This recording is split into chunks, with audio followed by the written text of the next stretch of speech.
Special treat. Yeah, the Eternatus VMAX featuring, of course, that Galarian Wheezing, but also some other techs for other matchups like that Drapion V.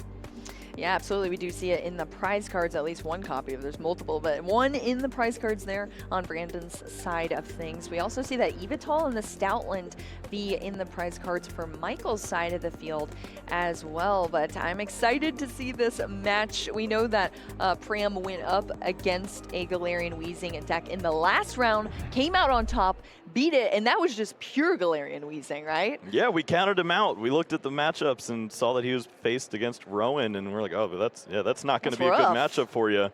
But, I mean, this is Michael. He knows exactly what to do here. Sees a Koffing, goes, well, I just need energy, and I'm gonna hang out for a minute. It's always nice to keep that Lugia as a Lugia for as long as you can, and maybe you can go ahead and evolve and avoid that poison. We'll see what strategies Michael's going to employ here when all the cards are down. The cards fall, absolutely. We're getting into our Swiss round 7. Of course, both of these players, if they get a win in this match, will be into day 2. So that is even more pressure on the line here in this match. And I think it's going to be an absolutely great one. So let's get into it, Kyle. We're over here on Brandon's side. After Pram has already opened with an initial turn, we see an Archeops in the discard pile, a manual attached to that Aurora Energy, which I'm assuming is what discarded that Archeops.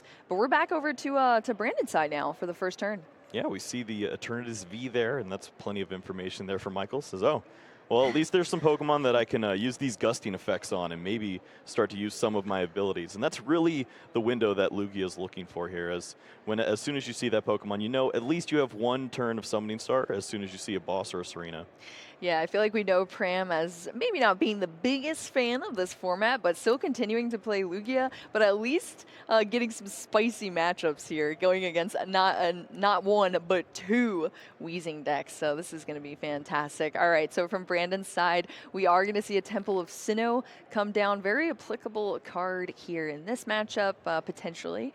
And then we also have a Judge that has been popped off here. So both players going to draw into 4 cards. Of course, that E-Turn V is already down on the bench with a big Paracel attached as well. But we need to see that Koffing turn into a Galarian Wheezing. Yeah, there are a few more energies left in the deck to do that. It's not going to be the Hiding Darkness because of the Temple of Sinnoh, but can he find it? Did he actually find the one of Boost Shake? No way. There's a one. Oh, it's in sure the enough, hand. he found it. That's one way to do it, I guess. Off of the Judge. Oh my goodness. Yeah, that's absolutely hilarious. That Boost Shake. Fantastic card. I mean, actually, I think this is the only time I see this card played. Yes.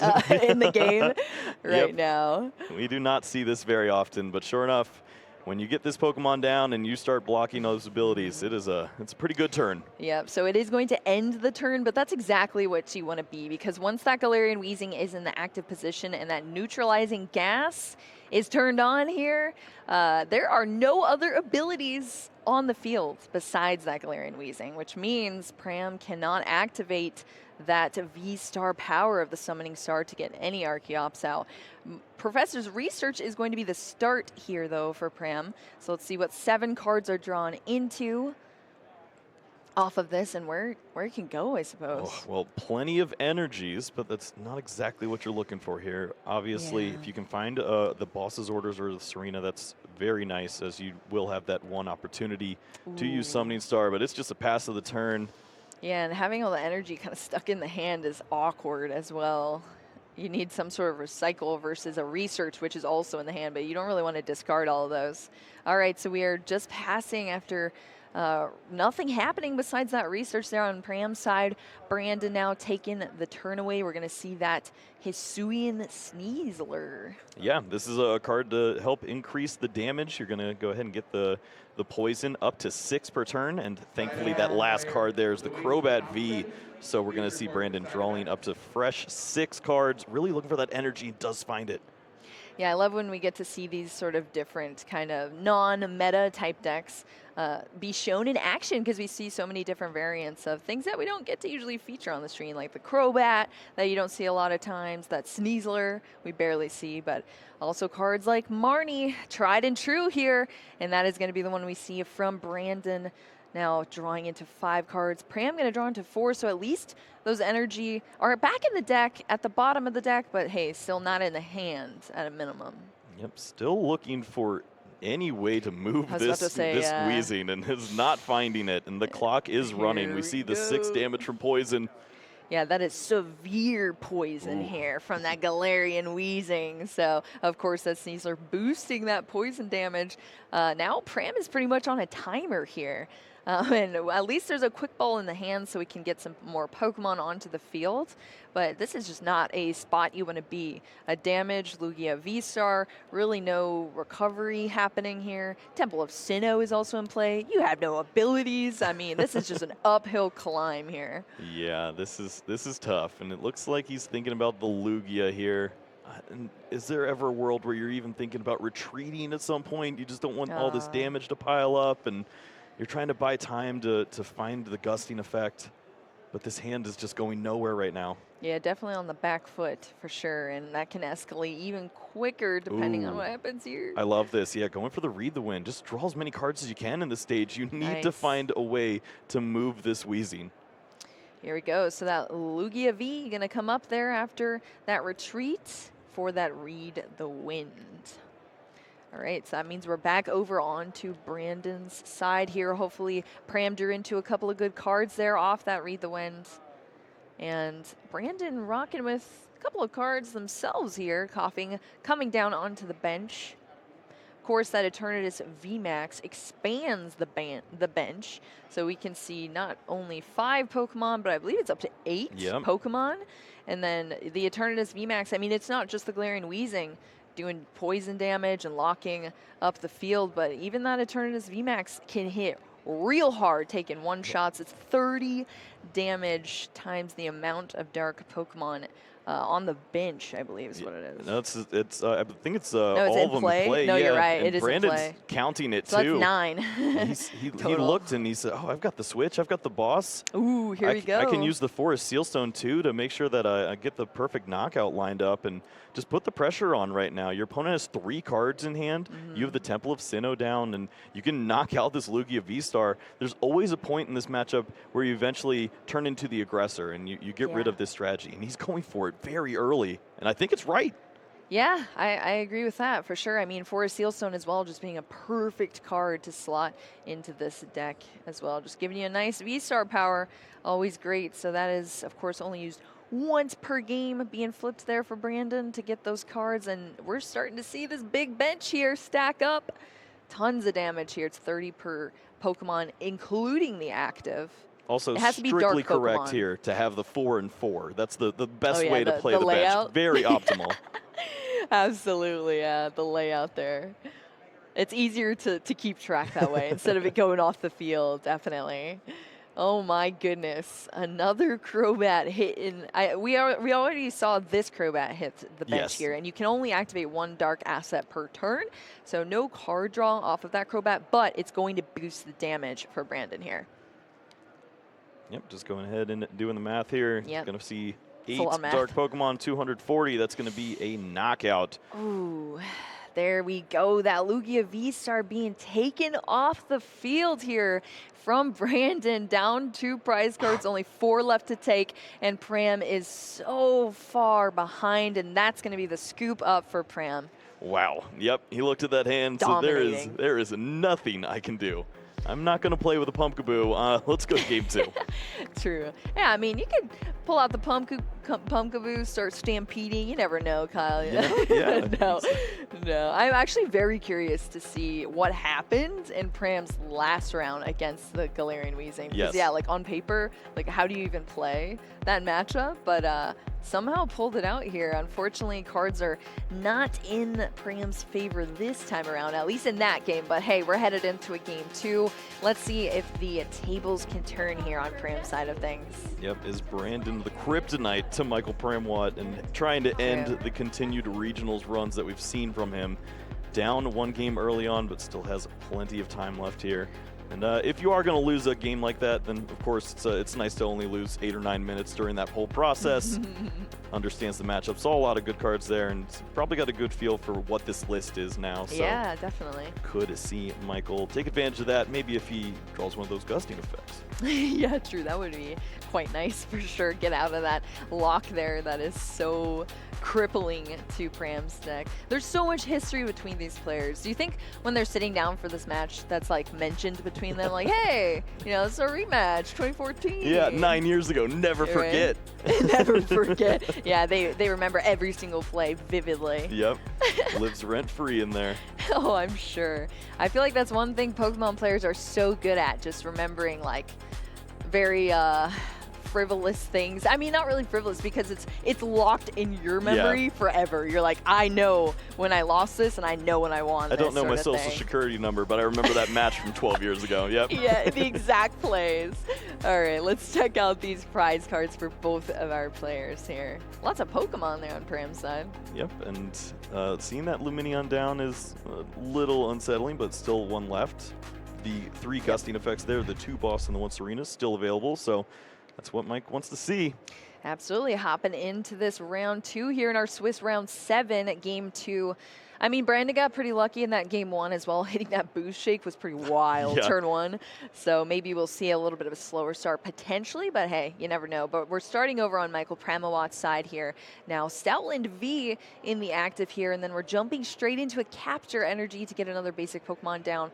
Most likely going to be that Lugia that is being eyed up. Didn't get a check at the hand, but hopefully Pram is in a better position than last game that we saw. It was just pretty much a quick pass. Yeah, the Stoutland V is interesting because usually you do like to start the Lugia. You have the option to read the win, draw into some additional cards, but this Pokemon can do some work, and if you can get those additional energies down, start using the Wild Tackle, just remove these Weezing from play, and if you get the full setup with the Lugia deck, you're gonna outpace the Eternatus. Yeah, and that's exactly what Pram needs to do.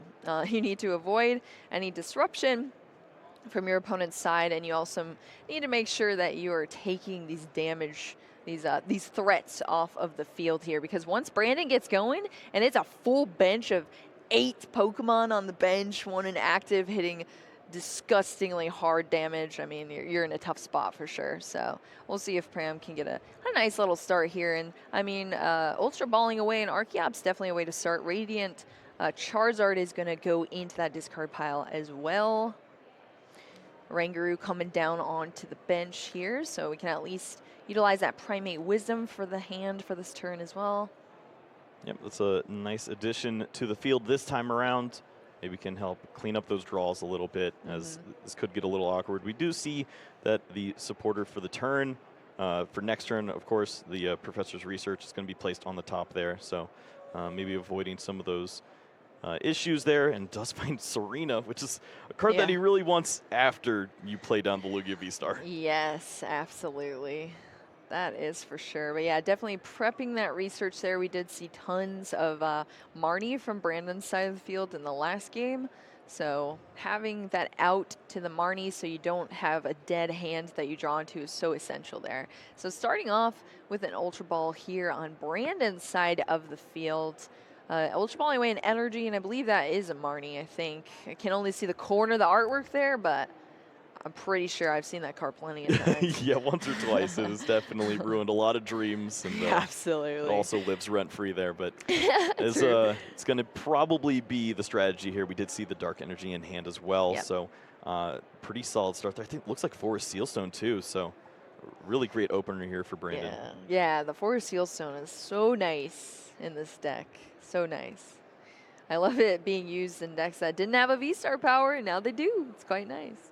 All right, Brandon, that's Sneasler coming out again here. So just stacking up the Pokemon. Ooh. Oh, I got worried there. I was like, whoa. No. We don't want to be using this Forest Sealstone on the boost shake now, do we? The energy is cool and all, but I think Ascension's going to work just dandy. Yes, absolutely. Ascension is so nice. We did see the boost shake last time, which was super clutch, but Ascension is also something the Coughing can do. to get into that Galarian Wheezing.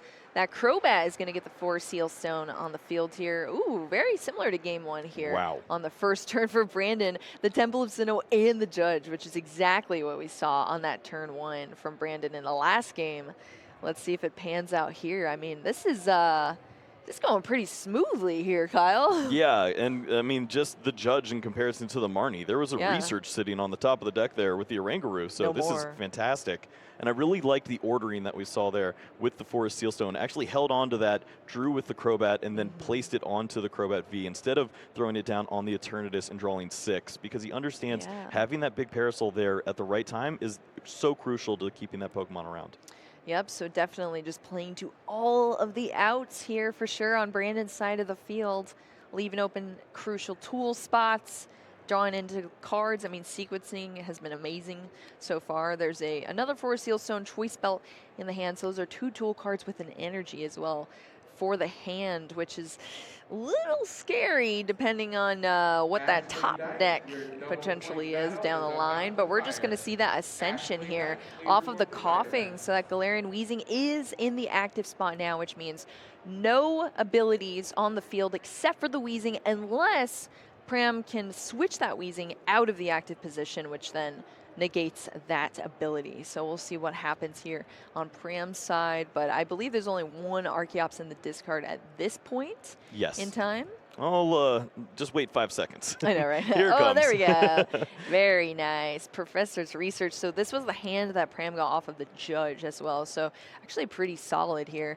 That second Archeops is going to hit the discard. 7 fresh cards to the hand. Oh no, that's a lot of energy though. Yeah, desperately still looking for the Gusting effect to have that option to use Summoning Star and just not finding it. Gonna have the Stoutland V could attack. No V-Star either. No, you can't even attack. It's the Temple of Sinnoh. So yeah, there's nothing to do here. Gosh. Just pass. Absolutely, the poor puppy in the active spot. No, yeah, Temple of Sinnoh just taking away all of those effects of the special energy, just making them into 1 basic colorless energy. That is so tough for Pram.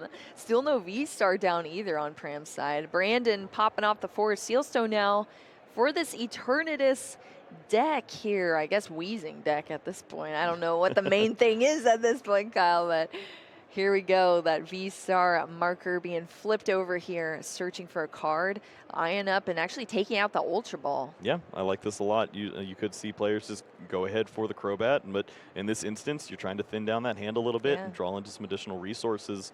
And you really are playing 2 decks at this point. You have your Wheezing deck, you have your Eternatus deck, and the Crobat's the glue that keeps it all together. So finding the Crobat, going to draw as many cards as possible. Eventually, you just set up this checkmate with all these big attackers on the bench, and Michael's on a clock.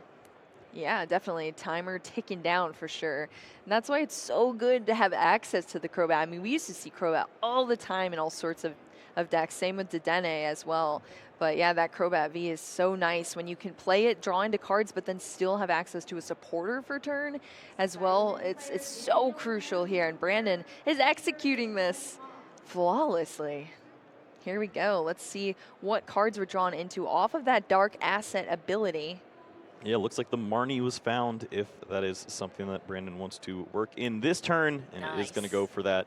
Saw him hold on to the Choice Belt, and was considering even putting that down on the Radiant Sneasler there for a second. Just wanted to get rid of it. And I do like how he's really thinking about every single card. It's kind of funny though, because Pram, I feel like, hasn't held onto a hand more than like 1 turn. He might as well just put it down after he finishes his turn, because you are never going to see those cards again. Exactly. You're thinking of a strategy, and I have a new hand, so I got to think again. But yeah, that's only going to be 4 cards for Pram. Of course, 5 once the draw for turn happens. He's so close. Every one of these draws, he's just trying to find the Gusting effect. If he finds that, then he's in a great position. It's got to be on the Oranguru at this stage to try to help out. But you can't even do that. You're just stuck. Yeah, no, this is really, really tough here on Pram's side of the field. So many hands that we've seen and not a single Gusting effect in any of those hands. At least we do have, I think it was the V-Star in hand that Pram drew into. So there's that. And we're going back into the deck here with an Evolution Incense as well. But yeah, not enough here to make something happen in the turn.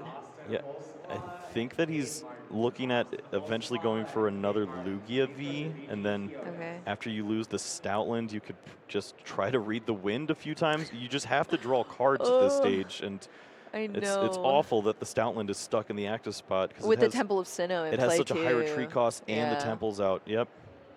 Exactly. That is just not, that's the perfect place for the Stoutland to not be, pretty much. Yep. Unfortunately, on Pram's side. And I mean, that was the starting Pokemon here for Pram. So just so awkward. Not even a stadium bump or a gusting effect, unfortunately.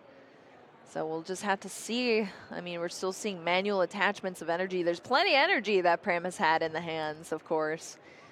So we'll see. That is going to be the powerful colorless energy coming down onto that Stoutland V. But of course, with Temple of Sinnoh in play, it's just a regular colorless energy. Yep. Might as well deal a little damage while you're at it. So, yeah, exactly. Stoutland V going to get in on the action, deal 40. Yep, 40 damage here to that Galarian Weezing, but of course, there's still poison sitting there on the Stoutland V, so taking damage between turns in the Pokemon checkup phase as well. Now we're over onto Brandon's side of the field. There's still only 5 Pokemon out, which of course the VMAX is in play here, so the bench has been expanded to 8. Well, Brandon has a pretty good hand. He's got Escape Rope. He has a Judge as well, and if he ever gets a read for Michael's hand being strong, he could use all these cards, but yeah, I think we're kind of content at this stage. You see a V Pokemon that gets knocked out going into your turn unless he retreats for 3. I think I just pass. Yeah, and that's exactly what's going to happen. We're just seeing the poison damage stack up here on Pram's side of the field. Poor Doggo in the active there, just getting poisoned over and over again. I think it was a draw into another powerful colorless energy, Kyle. So we're going to see another powerful colorless energy come down onto the Stoutland V for turn. This Stoutland is vengeful. Look at that. Just says, knocking you know what? We're both out. knocked out. And you didn't knock me out. I knocked myself out with Wild Tackle. Yeah, exactly. You can't have that satisfaction, Galarian Weezing. Come on.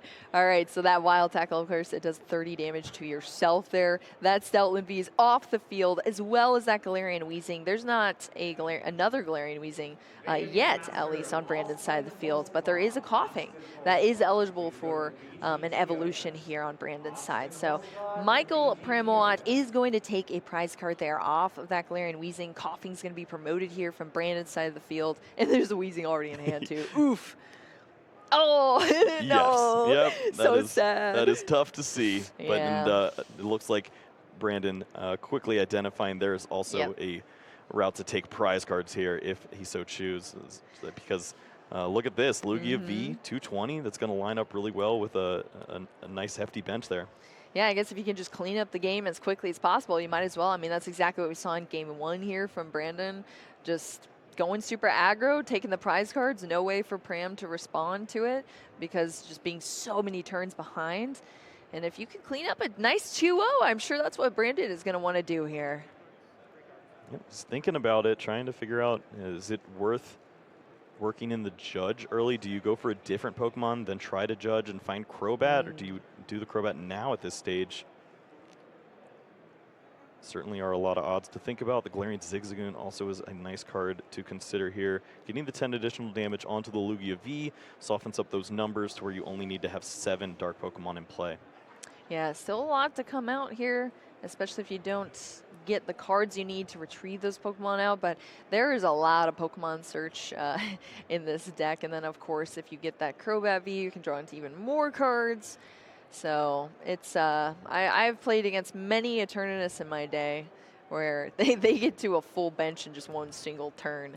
Yes. And it's quite sad if you're on the opposing side of that. Well, Michael once more loses the hand. Yep. So I'll try again. Hopefully I can see a Lugia and play Pokemon today. I know, poor Pram. Oh no. And especially going against 2 of these as well. I think Pram maybe got out of that last match like, wow, I got lucky on that one. And then it's like, okay, my luck has run out against Galarian Weezing. Well, Brandon still needs a little bit to go his way here. Yep. Finds Crobat immediately. Huge. Wow. Yeah, and playable cards at that as well. So we're going to see a lot of draw here off of that Crobat. Wow, even has the quick ball to go with this too. Huge. Of course, sequencing everything out, counting up the damage. That is a lot of damage to be mathing here on Brandon's side of the field, so making sure everything is correct here. I wonder if there's ever a world where you just use the quick ball, throw away the choice belt, and try to just leave the Crobat in your hand. Yeah, I was thinking that too. I think that's actually what Brandon potentially is debating here, either using it or just quick balling it away and then drawing in more cards. But I think it's going to be played here onto that Eternatus V, and then we're just going to draw into a fresh 5 cards, up to 6 here, off that Crobat V Dark Asset. Yep, this has a similar effect here. You get to hold onto that quick ball, which leads to the 4th Crobat V, and that's going to be the way to close out on those final 2 prize cards realistically. That's true, yeah, and here we go. That's 7 Pokemon down here now, Kyle. On the bench, I mean 8 if you include the active as well. That is a knockout. Brandon going down to just 2 prize cards remaining, and Michael has to have the turn of his life to get things rolling here. So much going on, and only has 5 cards to do it. Yep, and so much has gone right there for Brandon, piloting this just super off meta Eternatus VMAX deck. You love to see it. Down to 2 prize cards. Over here onto Pram's side now. Going to do everything possible, because I mean, you got to pull out a Hail Mary at this point. Well, it involves a lot of cards, and I don't know if the resources are even available to do it. I actually don't think you can, because we've already seen a double turbo down, and you'd need to have a double turbo onto an amazing rare Evital, along with a double turbo to retreat the Lugia V-Star if you wanted to take the knockout on the active. So this is still good. Temple of Sinnoh is still in play, too. Yeah, so many things have to go right here. Exactly. And the quick ball for the Luminion has to grab all the right cards with the supporter for the turn. And yeah, that's a lot of stuff. But hey, finally, we see some Archeops come down here. Galarian Weezing is not in the active here, so we're going to see that V-Star powered Summoning Star bring out the Archeops. But, I mean, what turn is this, Kyle? There's like a billion turns in at this point, unfortunately. But hey, Pram sticking it out here. V-Star has been evolved into, of course, and that first Primal Turbo surged out to energy here. Yep, using that V-Guard energy to help out, try to stick around for an additional turn. And well, the Temple of Sinnoh cancels that out too, right? Yeah, at this point, this is all under the assumption that he finds a way out of it too. Yes. Yeah, exactly. Yeah, and huge. Enough, finds Pumpkaboo, but the other card is the quick ball that would help you. Oh no! So that doesn't work. Another tough decision here, unfortunately. Pram just cannot find the correct cards here, at least an easy way out in any of these turns, that's for sure. Going back into the deck here. Off of the second Primal Turbo, of course. So getting 2 more special energy out, putting them onto this Lugia V-Star. Of course, the Lugia V-Star Tempest Dive is just 4 colorless energy. Temple of Sinnoh does cancel out the effects of these energy, but they still count for the move. So there's no energy requirement as far as typing goes here. So Pram is finally going to get this Lugia V-Star cracking. Yep, we would see the temple removed, and then you have that V-Guard available, and looks like going to hold on to those resources and hope to not see a Galarian Zigzagoon along with a Choice Belt. Yes. Yeah, only 2 prize cards left here on Brandon's side. Pram just tossing that Temple of Sinnoh straight to the discard there. So yeah, enough of this. Off of that Tempest Dive, which is awesome here, but here we go on Brandon's side of the field. The turn is VMAX with a ton of damage, but I mean, look at this board state right now, Kyle. Yeah, this is actually pretty close. He almost has the combo here, as he's got the quick ball for the Galarian Zigzagoon, has the Eternatus V down with the Choice Belt. Actually not going to draw a card here, so maybe has a different idea with the supporter for the turn. But there's an energy in hand, so you could actually manually retreat this Eternatus VMAX, and if you find the other Eternatus VMAX, you evolve and have some additional damage available. Yeah, that's really what we need to see here is the other VMAX. The applicable energy is already on that bench E-turn V, as you said, Kyle. So that is very true. Yeah, retreat cost there on the Eternatus VMAX is 3. We're going to see the Serena here to draw into some cards. Need to see that VMAX. No luck. Finds the Temple of Sinnoh along with the big Parasol that could help out and sticking around. But the damage is already dealt to the active, so probably not the plan there anymore. Very, very true. All right. What else is Oh, Temple Sinnoh going to come into play here. There hasn't been a Crobat, I believe, for this turn either. Big Parasol coming down. Still looking for the Eternatus VMAX. Oh, that's the Goon. What was that last card? Ultra Ball? Ooh, there's the Ultra Ball. Yep. Perfect. Right off that last card there. But discarding? Oh, wait. There's no space. Yeah. You can't use those anymore. True, yeah. He's just gonna check the math, but I think he's got there. It has the Eternatus VMAX, can manually retreat, bring this up, and has the choice belt. Temple of Sinnoh turning off that V-Guard energy, and I think he's just got the game locked up. Yep, that is what it's going to look like there. Brandon Salazar taking a 2-0 here against Michael Pramawat with Eternatus Wheezing, Kyle. Did you put that on your bingo card? No, I did not, but I know Jeremy did, so good for him. That's true, yes, absolutely. Jeremy, I'm sure, so happy here to see Etern Wheezing taking it down here with a 2-0. Congratulations there to Brandon Salazar. Unfortunately, I would have loved to see Pram play some Pokemon. I love seeing Pram play, but that was just not the game to do it. Yeah, he got to use Summoning Star once. That's pretty cool. Yeah, one time. Yeah. It was a great time, though. Like 20 turns in. Yeah, not exactly how he saw this going after the incredible match that he probably had in that last game against the 4-4 Galarian Weezing. And that's just the way things go here. Brandon going to go to 6-0-1. Congratulations. This is a deck that's been counted out time and time again. Everyone says, well, why don't you just play the Galarian Weezing? You have a better Lugia matchup. He's like, okay, my Lugia matchup's fine. Did you just see what I did to Michael Pramawat?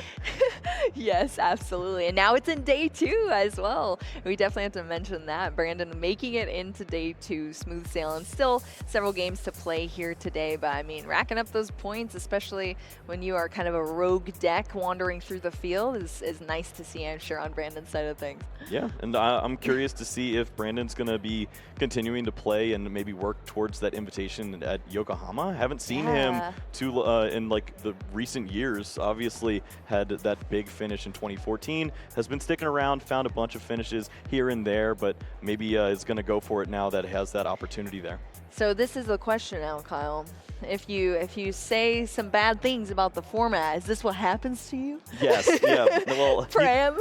I mean, he did follow his strategy. He's playing the Pokemon that's on the card art of the booster pack. Yeah. So he's going to stick with that strategy. It's been working out for him. So still has 2 opportunities to get 3 match points here and move into day 2. But absolutely. Yeah. Can't talk smack. Yeah, I know. The Pokemon gods, I guess, said, oh, hey, you don't like, deciding a win on a coin flip? Here, take a couple of Weezings. We'll throw those at you. You're not even going to get to use your abilities, guy. Yeah, yeah. Summoning Star, what's that? And, sure enough, it ends up being just manually attaching over and over again and reading the wind, and it's a sad existence. It is a very sad existence, but I'm sure it's a happy existence for the people watching who, maybe are not the biggest fans of seeing so many Lugia V-Star out there. Sure, it's kind of nice,